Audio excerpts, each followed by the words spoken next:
Et on va commencer tout de suite un peu le premier bloc, avant de parler d'autres choses. On va revoir une vidéo qui va durer 2 minutes ensemble. Et ça va nous rappeler quelques moments, quelques souvenirs de cet événement unique au Canada qui a fait des petits dans le monde. Alors, si on peut partir ça.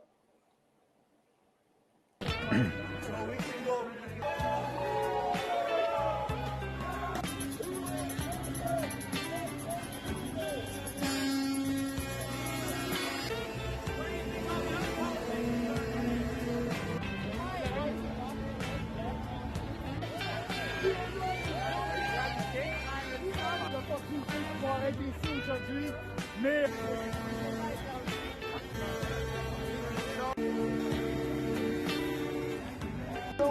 I'm going in now. Do it. Do it tonight. Come on, do it here. I'm ready to fight. Come on.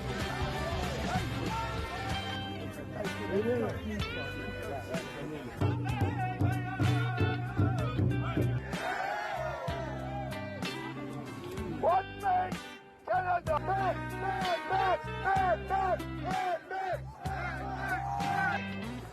Yes, sir. Je veux aussi saluer les combattants de la liberté qui sont venus ici aujourd'hui. We know that we have the strength. We have the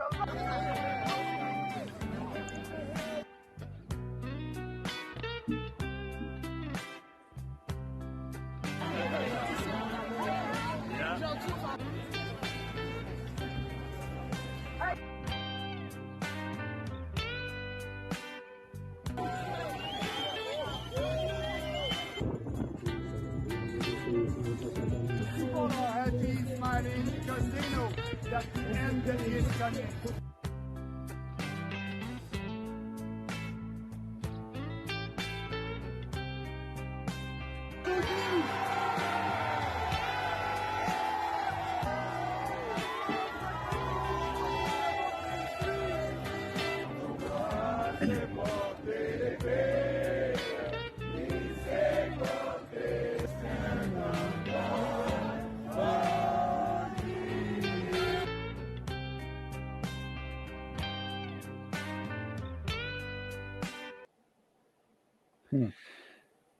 Hein? On a fait des choses, hein?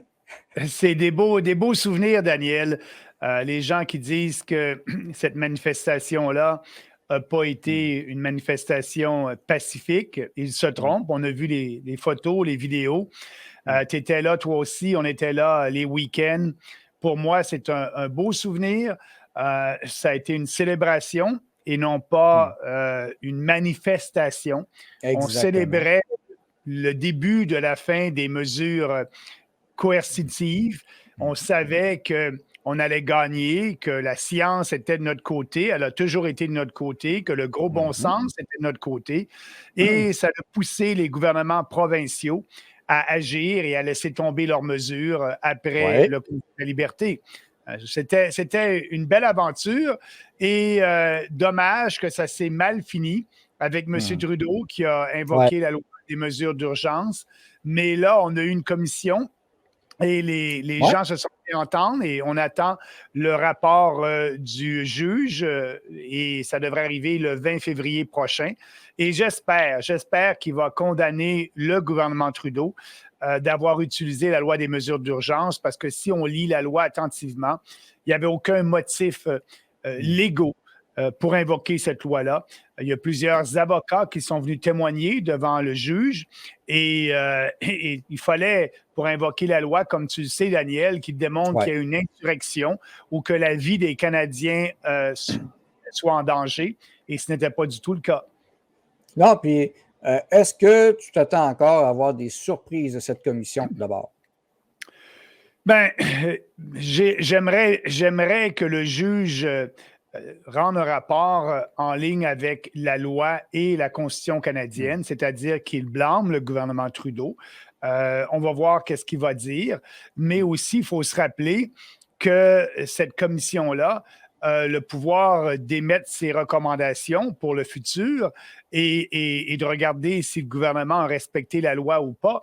Mais c'est les tribunaux, en bout de ligne, qui vont décider si Trudeau a respecté la loi ou pas. Et il faut se dire aujourd'hui qu'il y a des Canadiens qui poursuivent le gouvernement Trudeau devant les tribunaux actuellement parce que leurs droits ont été violés.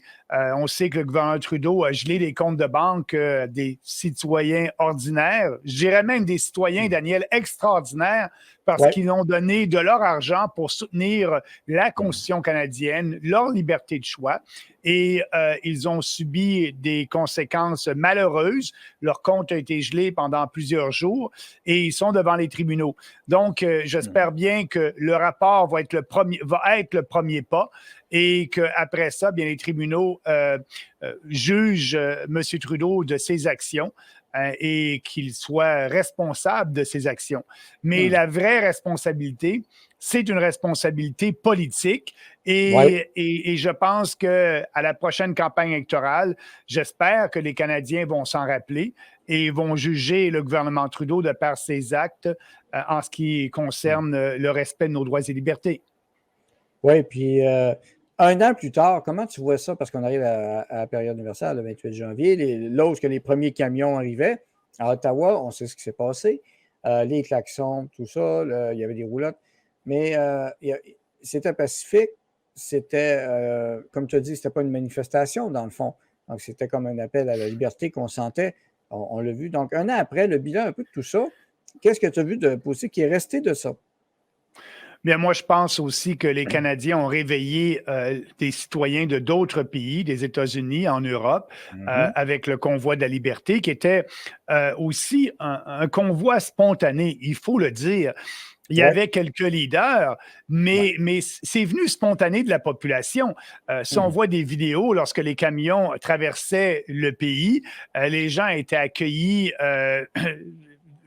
sur le bord de l'autoroute par des gens qui les applaudissaient avec les drapeaux, malgré le froid intense durant ce temps-là.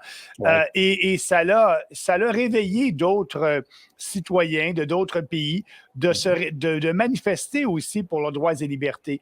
Et je pense que ça a eu un impact positif au Canada, comme je le disais, parce que les mesures ont tombé quelques semaines plus tard.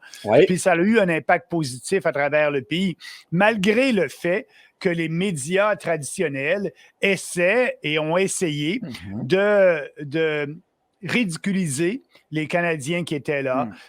Même, on a essayé de les traiter comme étant des gens racistes et xénophobes, ce qui n'était pas du tout le cas. Et aujourd'hui, bien, on va voir avec le rapport du juge. Je pense que moi, oui, il faut bien l'avouer, et j'étais là les 3 week-ends, tout comme toi, Daniel, que les manifestants ont dérangé les citoyens du centre-ville d'Ottawa par des klaxons, quoi que ce soit.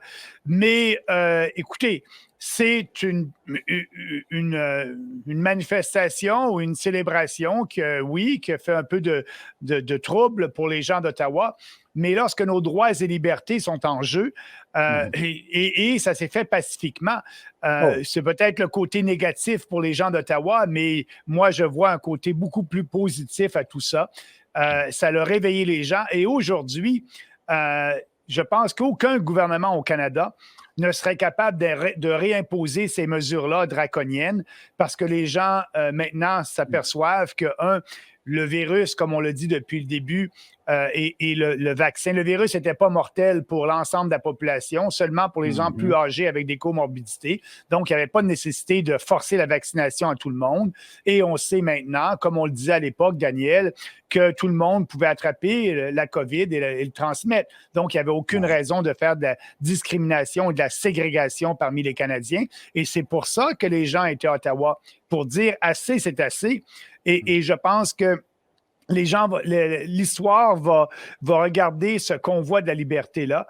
Et ce qu'on va en retenir, je pense, c'est que ça va être positif. Oui, ça a causé un peu de malaise aux gens d'Ottawa, mais ça fait bouger les choses, selon moi. Oui. C'est une capitale, c'est la capitale administrative du Canada. Des manifs, ce n'est pas la première fois. C'était unique comme façon de manifester. Faut-il le rappeler aux gens, les camions ont suivi les ordres des policiers pour se stationner là où ils sont stationnés. Ils auraient pu laisser une voie sur Wellington, mais bref, ils ont obéi aux policiers. On l'a vu, les policiers auraient pu agir sans avoir des mesures d'urgence que Trudeau a essayé de passer. Dans ceux qui nous écoutent présentement, beaucoup étaient là. Il y en a qui sont fiers d'avoir pu te rencontrer sur place. Il y en a qui ont passé 10 jours. Le plus beau souvenir de ma vie, la seule fois donc de ma vie, d'avoir porté fièrement le drapeau canadien. Puis ça, on l'a vu, même à Québec, dans les manifestations à Québec, les gens portaient le drapeau du Canada, chantaient au Canada devant l'Assemblée nationale à Québec. Donc, ça l'a laissé des petits. On voit qu'il y a encore du travail à faire parce que Mario Dumont, aujourd'hui encore, ça a l'air que si la pandémie a augmenté, c'est à cause des non-pic-pic, des non-vaccinés.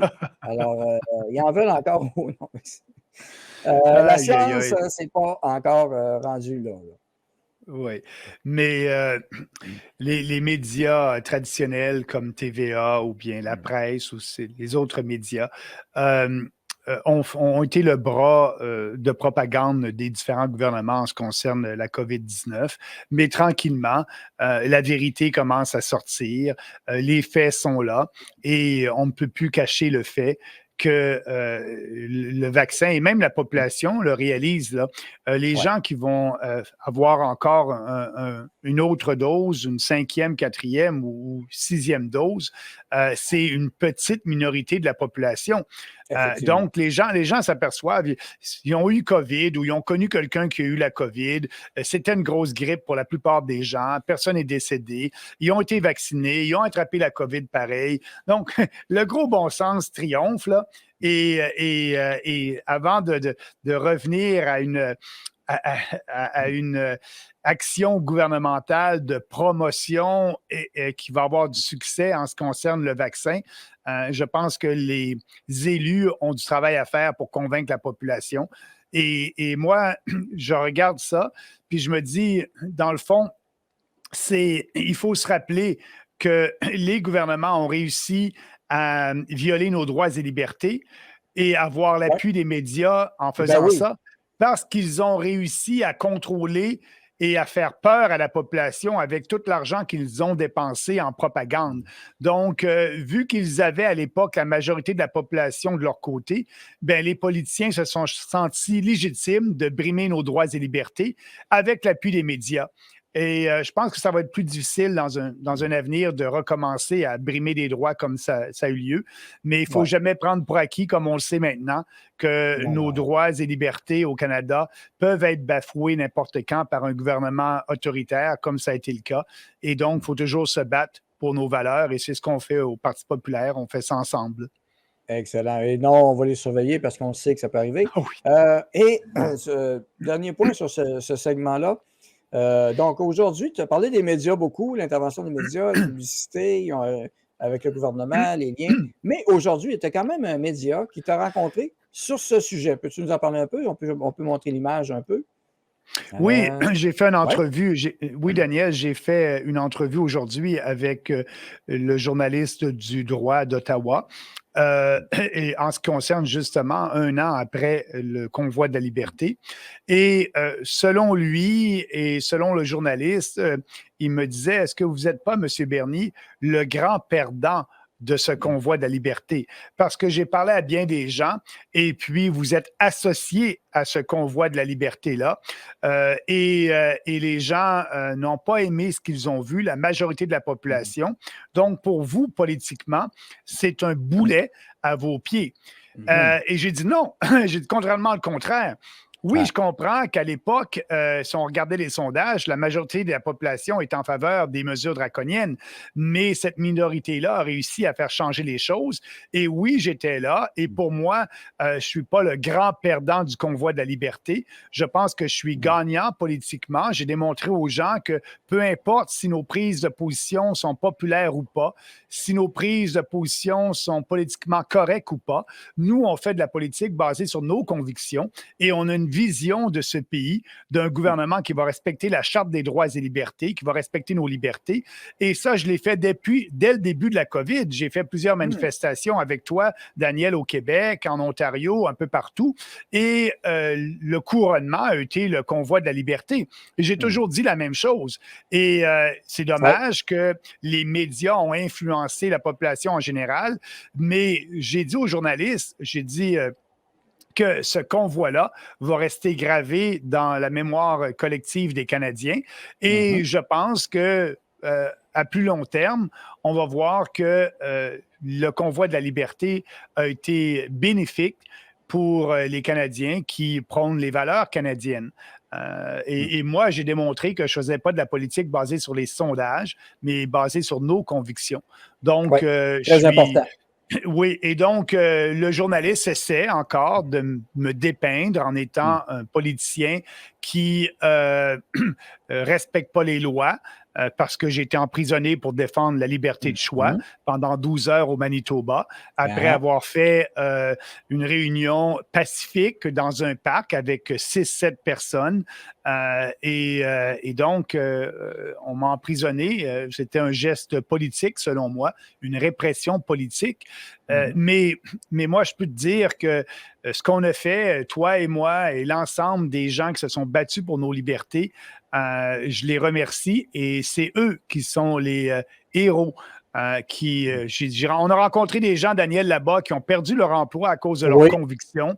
Des gens qui ont pleuré dans mes bras, qui ne savaient pas quoi faire, qui avaient de la misère à arriver et à mettre de la nourriture sur la table pour leur famille. Puis on va nommer Post Canada qui a suspendu les employés sans solde.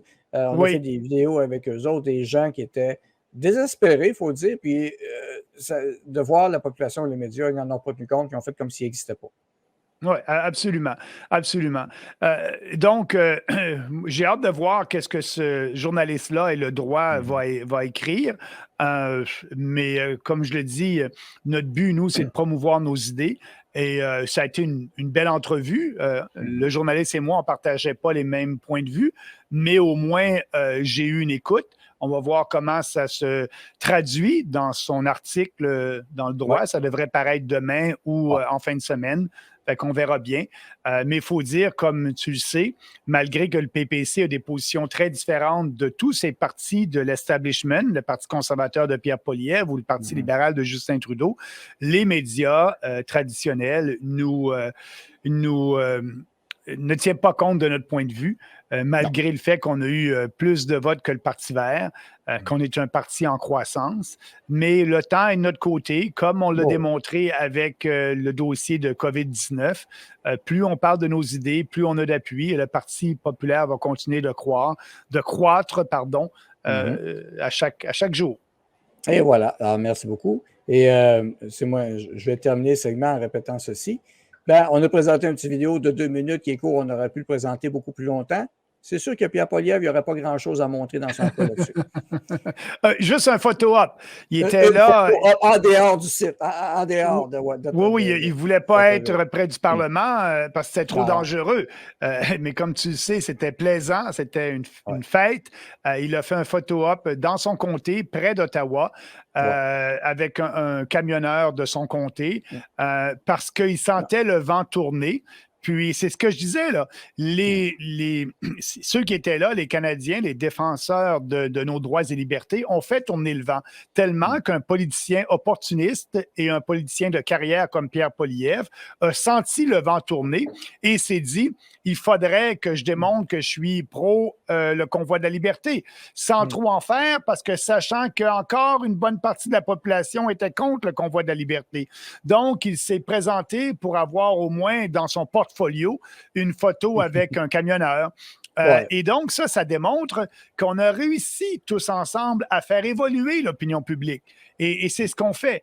Sans être un chicken. C'est ça. On n'a pas été chicken. Non, nous, on a des convictions, contrairement à Pierre Poilievre, et ça, il faut le dire. Pierre Poilievre et les conservateurs n'ont pas de politique publique dans l'intérêt du Canada.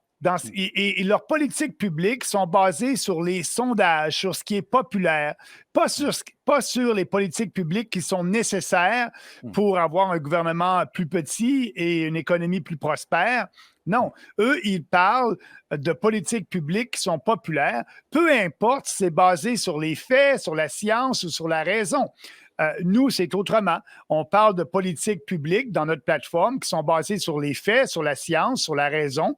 peu importe s'il y a une majorité ou pas qui les supporte, on va parler de ces politiques-là et on se dit, plus on en parle, plus on va avoir d'appui. Et Parfait. contrairement aux conservateurs qui n'ont pas de conviction, ils sont conservateurs seulement de par leur nom, parce que dans le fond, leur politique, si on regarde sur plusieurs sujets, c'est la même chose que les libéraux. Voilà. Alors, merci beaucoup.